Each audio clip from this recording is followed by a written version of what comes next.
Okay, now in this lecture we'll make an important step forward to see how to analyze models that are not linear and that can be mathematically difficult to analyze in terms of taking the differential equation, solving it, etc., etc. And we'll take a different perspective that, as you will see, is very rich, very powerful in a number of ways, both from the point of view of the mathematics you can construct and from the intuition you can obtain. The underlying idea that I want to discuss and show you how you can actually formalize mathematically has to do with the idea of stability, right? Stability in intuitive terms can be mapped into this simple picture, right? Imagine you have a landscape. For simplicity, I just represent a linear thing, right? Like a section if you want. And in this landscape, I can put marbles, right? A given marble here, for example, right? If I leave it there, it will roll a little bit and step at the bottom of the valley. And I will say, this is a stable state, okay? It's an equilibrium stable state. And if x is my dimension, right? Here will be just a linear dimension in space. Here I can say this is one point, x1 star, right? It's what I call an equilibrium point, right? Of some kind, right? Okay, if I take my marble and I put it on top of a table, a totally flat surface, right? Like here. This is also a stable state, right? It doesn't move from there. It remains in the same place, okay? So let me say x3, right? That would be an equilibrium state. If I'm an extremely gifted person and I put a ball here, right? Hoping that this will stick there. I could manage actually to put the ball there and it could remain there, right? Almost by a miracle. But I could say, this is also, or this could be, an equilibrium point. But you see immediately, and that's an intuition that we will exploit over our mathematical derivation, that they are three very, very different types of equilibrium points, right? If I take my marble on the table and I just move it a little bit far away from its location, original location, nothing is going to happen. Essentially, you keep being in a flat surface, nothing happens, right? If I take my marble here, right, and I just kick it a little bit, right, so that I put it here, okay, I know very well what's going to happen. It will roll down, and at some point will stop, okay? So it returns to the previous state, right? This is a stable state. Right? Perturbations go back into the previous condition, right? So if you want, this will be a new point, x. I'm going to use that for my formalism, the value of the equilibrium plus small perturbation, a deviation from there, right? And what I'm going to see is that this deviation goes down, it goes to 0 as I return to the stable state. And this is clearly different point, right? Any small perturbation that I'm going to make in the system is going to be amplified. I will never return to the original point, okay? So if I put the ball here, so this will be x2 plus y, this small perturbation will increase in time. I'm moving far away, right? In any direction in this case, okay? Very good. So why we make this kind of point in separating these kinds of stabilities? Well, in the real world, in nature in particular, what I should expect to observe, right, is this. I should expect to observe the points that are stable, because anything that had to happen has already happened. And I just converge into those points that are resilient, that remain in the same state, no matter that perturbations are around. Okay? So maybe this is interesting, and then maybe I can exploit that to make easier some mathematical treatments. In this lecture, we will see how this can be done. We'll apply it to a couple of particular simple cases. And we also will see, and that's very important, that this metaphor that I just draw here, this kind of landscape where the marbles move, can be mathematically formalized. I can actually calculate the shape of this function. And this function, what's known the potential function, is going to be extremely useful for many different problems. All right? So let's start with an example. The logistic model.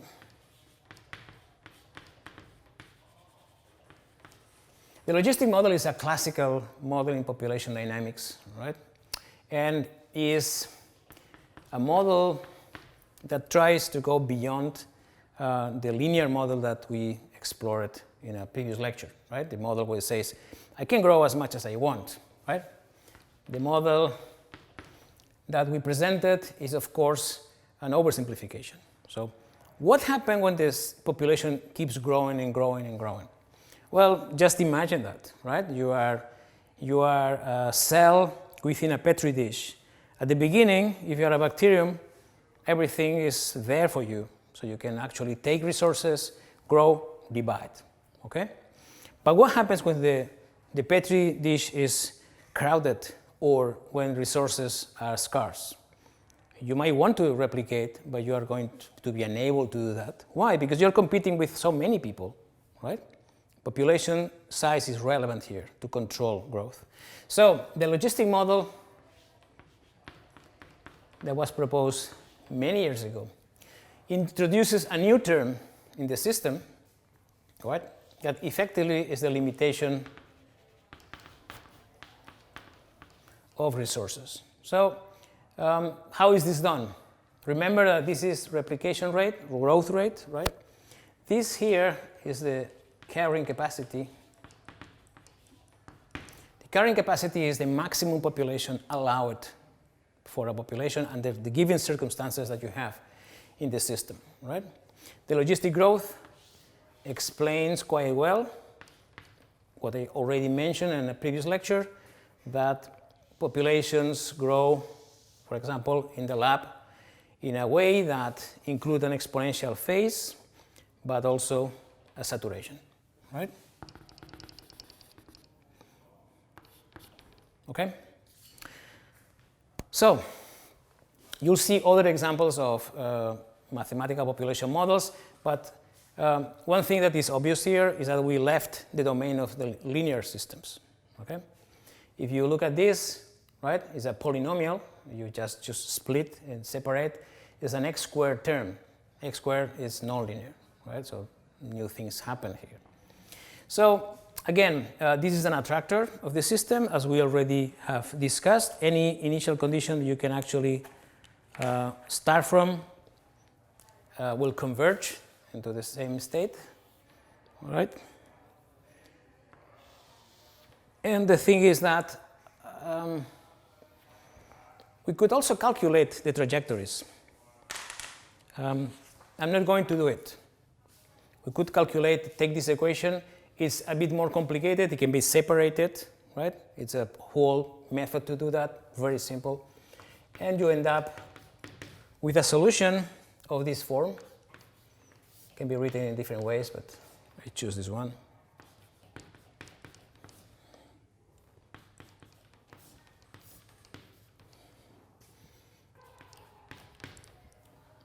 All right, just to let you know that we are not going to solve this, and we don't want to do it, okay, because there's another thing we can do. Let's go back again into the original idea.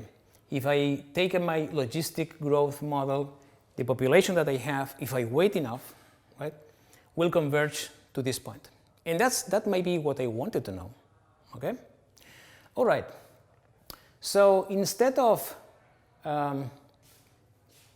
integrating that, right? Let's see what kind of things can be carried from this model originally. And let's see, in general, how we can actually analyze the states, the interesting states of this system or any other system, right, without using integrations. Okay? All right. Just to make a little test, see that if time goes to infinity, right, this goes to the carrying capacity, right? This term here vanishes, and you can test that for this value x is x0, right? Okay. Another thing you can test, and it's important for many applications, we just mentioned that in the first lecture, is that if you are far away from saturation, right,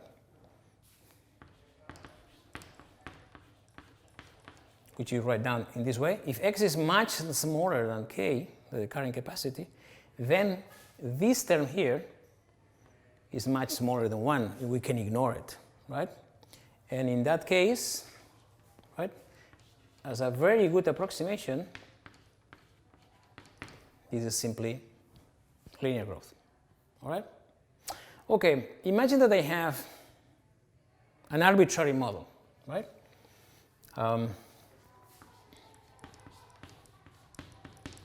From now on, I'm going to write this way.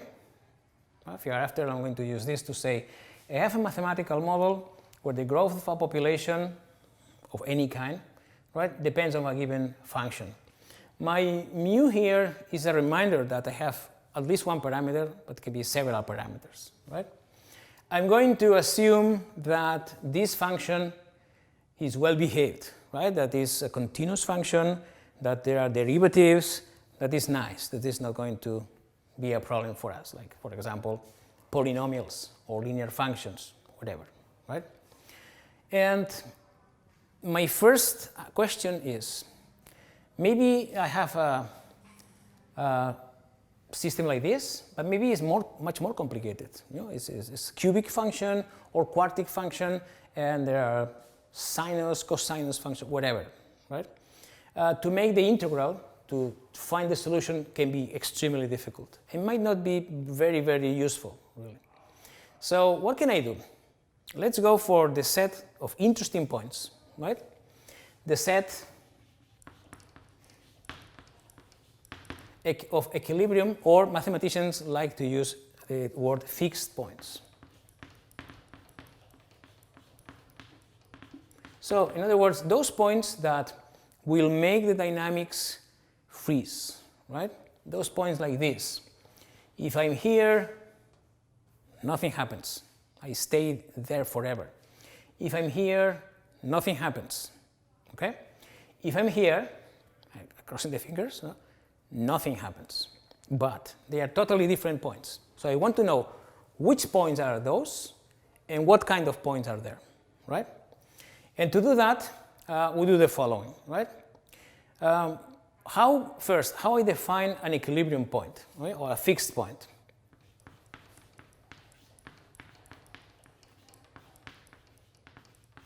Well, this point has to be a value that makes the dynamics stop, right? Okay? Means that the change in the system, right? The things that are changing in time, when x is x star, right? When I'm exactly at that point, this is 0. Because by definition, this means that is the change in the system, how the things change, how fast they change. If they don't, right, means that I'm at an equilibrium point, right? I don't know which kind, but I'm at equilibrium, right? But that is exactly the same of saying that my function here is 0,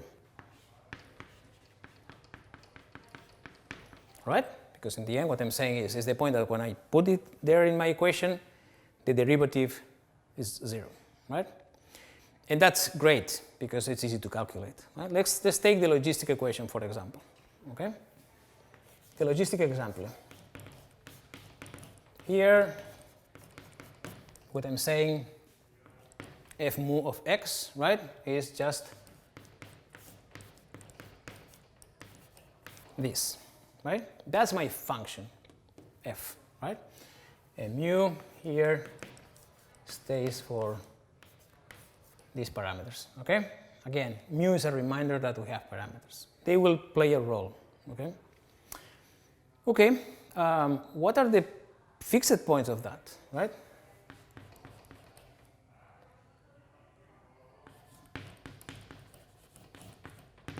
Well, I just need to take this equal to 0, right? These are going to be the points that verify the condition that the derivative gets to 0. The system is freezed, right? But it's easy to see. There are two of them. Either x is 0, let's say it x0, right? Or this part is 0, but it means that x star is equals k. I have two equilibrium or two fixed points, okay? Very good. It's easy to see that they are fixed points, right? Or equilibrium points. Because in the end, if you look, if x was 0, if no population is there, it has not a single cell. Nothing happens for trivial reasons, right? And if the population has reached the maximum state, nothing happens because no further growth can happen. If I'm at k, nothing else is going to happen. We stay there, maximum capacity. All right? Very good. But let's go for the intuition again. Okay? The second point is clear. It has to be a stable equilibrium point, a point like this. Okay? If I am, for example, k is 1,000,000 individuals, right? If I reach 1,000,000 individuals, I'm staying there. If I kill 1,000 of them, there's a space, there's room for the others. So there's going to be growth until you have 1,000,000 again, okay? And if I have 1,000,000, I put 10,000 more, there's no room for all those, right? There's going to be a dieback, and I'll be back to this state. This is more bizarre, isn't it? Because it's, okay, it's an equilibrium point. It's trivial in any way. But let's see in the intuition that it's an unstable equilibrium point. It is true that 0 is an equilibrium point because nothing can happen if there's no cells or no individuals. But as soon as I add something, okay, imagine that you have the 1,000,000 carrying capacity. I just add one individual cell, for example, in my Petri dish. It immediately has space for replication. It will escape from 0. Population will rise up quickly until you go to k. Okay? So it's an equilibrium point, but it's unstable. Any perturbation makes it you go far from it. All right? So that's kind of the intuition and the example. So how do I translate that into something that is mathematical in general, right? This is an important derivation. We don't have to use all the derivation, but we need to know where it comes from, okay? And it's based on this simple diagram here, all right? Imagine I do the following. For simplicity, let me take this example here. This is x. Here I have an equilibrium point, okay? And I consider the following. I consider a perturbation. If you're thinking what just was saying as intuition, what we do is perturb the system and see what happens with the perturbation. Well, it grows up, it goes down, right? So I take here, for example, a small deviation. My marble is here. What I want to know is that, is this going to shrink and y is going to 0, or is this going to get bigger, right? And y goes higher, right? Because it's unstable. Well, easy to find out. On the one hand, right, I have a general equation that applies to any x. here. Right? Any x in my system has to verify that. For example, why not? Right? For this point here plus its perturbation. Well, that would be my x. Okay? I just do the following. I put this x here, all right? And also I put it here. So far, so good. It's nothing interesting has been done here. But this is a derivative of a sum, two terms, right? We know that the derivative of the sum is the sum of derivatives. But the first term here is a constant. The derivative of a constant is 0. So from these, the only thing that remains is this. Good, we have something that we want. We want an equation for the perturbations. Are they going to grow? They're going to shrink. Now, I have this. Okay, that seems to be more tricky. But suppose that y is very, very small. So that's a tiny perturbation from my equilibrium point. Right? For example, my million individuals and I add 10 individuals. Right? That's a very small perturbation. Then I can use a mathematical tool, you know, right, which is the Taylor expansion of this system. Right? If y is very small, this can be approximated, right, by the value of the function at x star plus the derivative of the function calculated at x plus multiplied by y, etc. And all the terms that come after with a squares, etc., etc., etc. Right? I am going to keep this expansion on the linear term. Very often when people talk about stability, that's what I'm going to show you here, the type of stability, they refer to linear stability. No? The assumption here that y is very small is very important.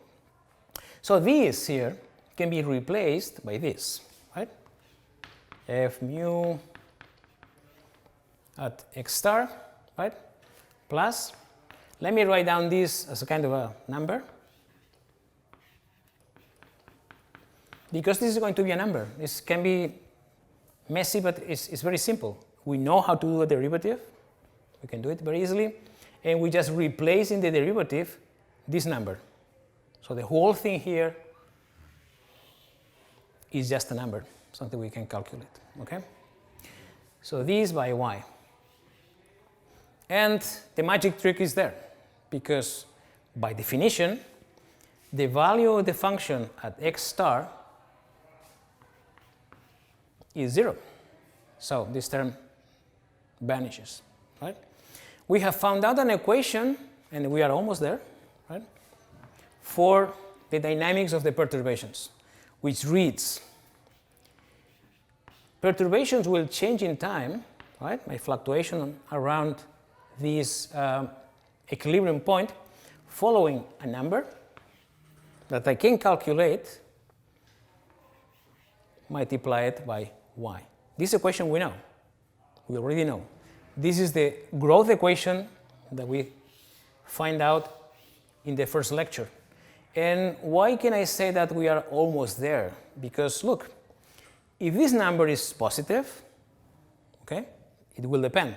If it's positive, it means that this grows in time. So I'm moving far away from the equilibrium point, okay? Whereas if this is negative, right, this is going to shrink.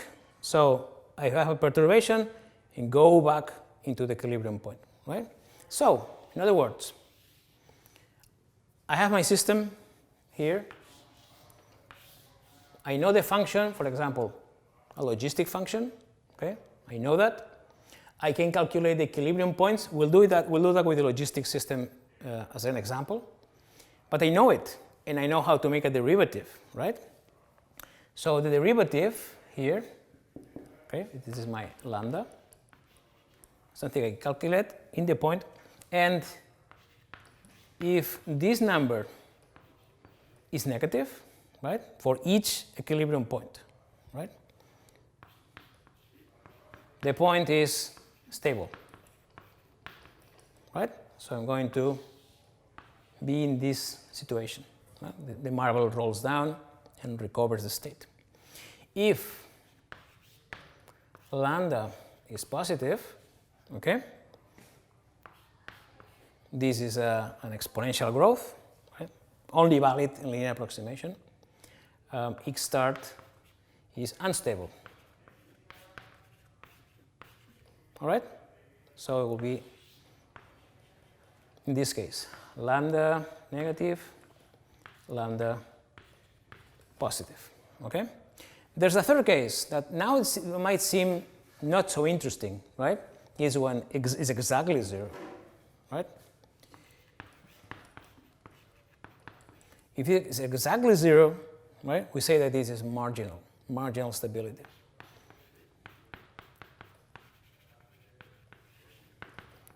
Marginal points separate, in a way, usually unstable and stable behavior. Right? We'll see that when we analyze phase transitions. Interestingly, a lot of biology has to do with this, with systems that are poised at the limits between stable and unstable dynamics. Well, what kind of systems? Well, no less, for example, that our brains. Our brains live in a state that seems characterized by a compromise between stability and instability of some given class that we will identify in terms of activity. So let's illustrate that with an example.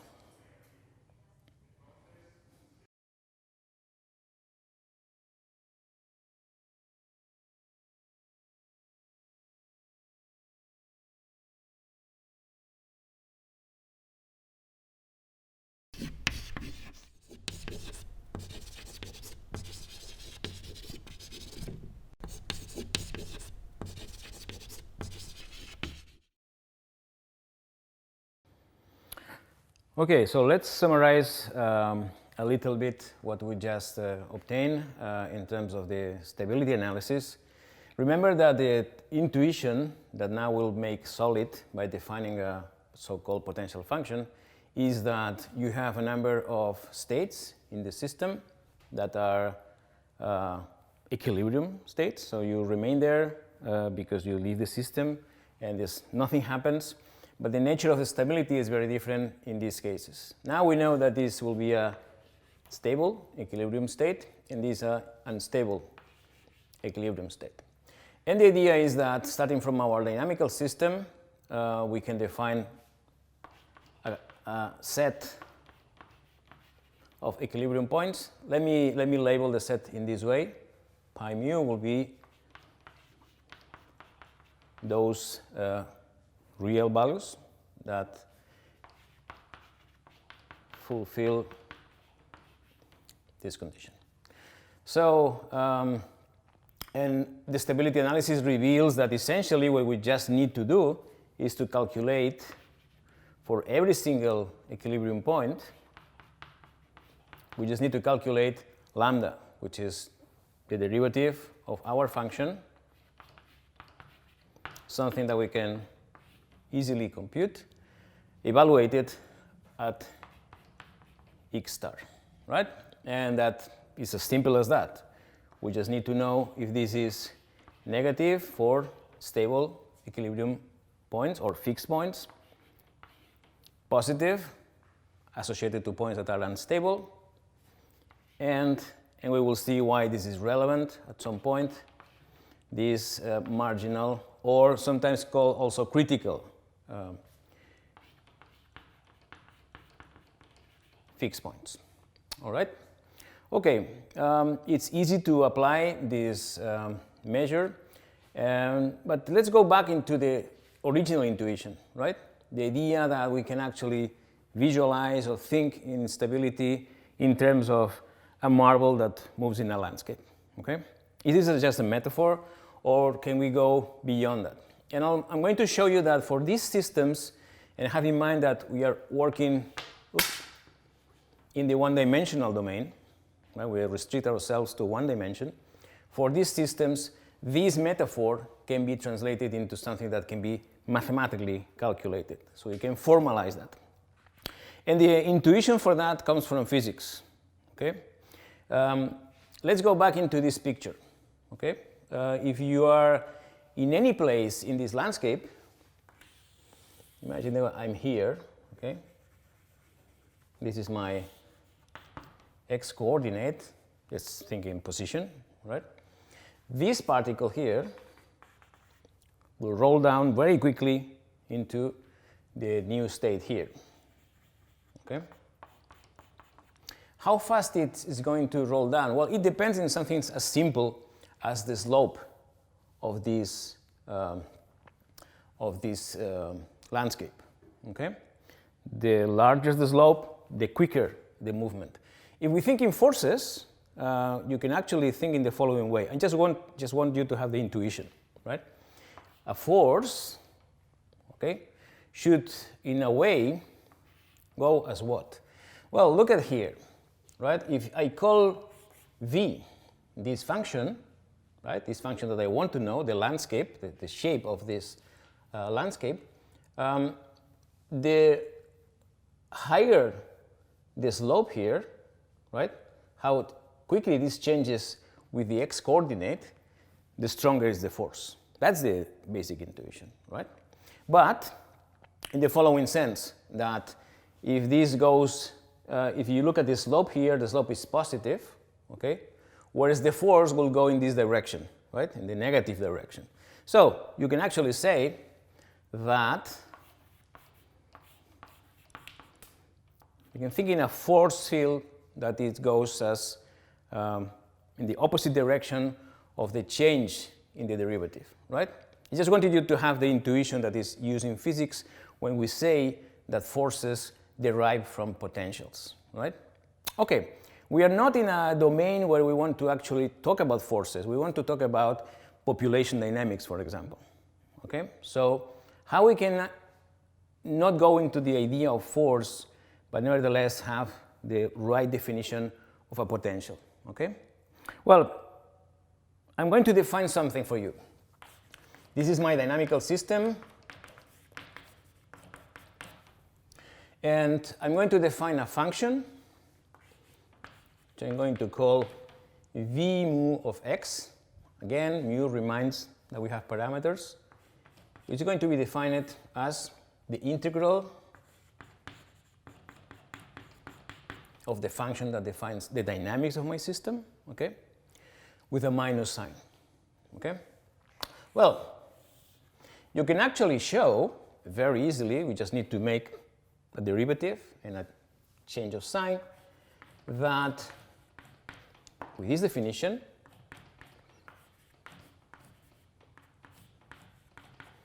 you can write this. You can write the dynamics of the system, how things change in terms of, in analogy with physics, right, minus the derivative of the function I just defined, which we call the potential function, okay? This is an exercise for you, but it's easy to show. First of all, the trivial thing is if you take the derivative of this and you change the sign, it's immediate that what I've just been writing here is correct, okay? More importantly, if you take this definition, right, this is nothing but a single variable curve. You can do the analysis of the minima, maxima, etc., right, the points where it crosses the axis, etc., the standard work, and show, using this, that the maxima of this function correspond to the unstable equilibrium points. That has to be the case, right? The maxima of this function have to correspond with unstable fixed points. Whereas you can also show the opposite, that the bottom of this function, right, the values that have in the bottom these points, the minima of this function correspond to stable fixed points. So in other words, it's a formally well-defined function that allows us to go from the metaphor into something that we can calculate, right? Let me give you a few examples. We will use this systematically, and you will see why this is a powerful tool, right? It's equivalent in some sense, but in some contexts, is much more intuitive in terms of giving us understanding of the nonlinear dynamics. So let's take the simplest case that we all have already analyzed, right? The problem of linear decay. Okay? First example. For this problem, right, my function was just minus mu x, right? We just have a population decline that makes the population go to 0. So I know what's the attractor and the fixed point, 0. Okay? So if this definition is correctly done, I should see that the minima at the only fixed point here, I should observe that this function has a minimum here. And it's very easy to show, right? I just use the definition. That would be minus this. Okay? The minus cancel, the mu is a constant, and this is just this function, right? Usually, this is an indefinite integral. I should add a c constant, but this is irrelevant here, okay? The origin of the potential tells us nothing. And what is this? This is just a parabola, okay? So if I plot it, that's my potential function, which correctly fulfills what I wanted. The minimum is located at 0, the stable fixed point, okay? So that's consistent with the idea. Let's have a reminder that this is a mathematical result. If we're talking about populations, that domain here is forbidden, right? That doesn't make any sense. What happened, second example, with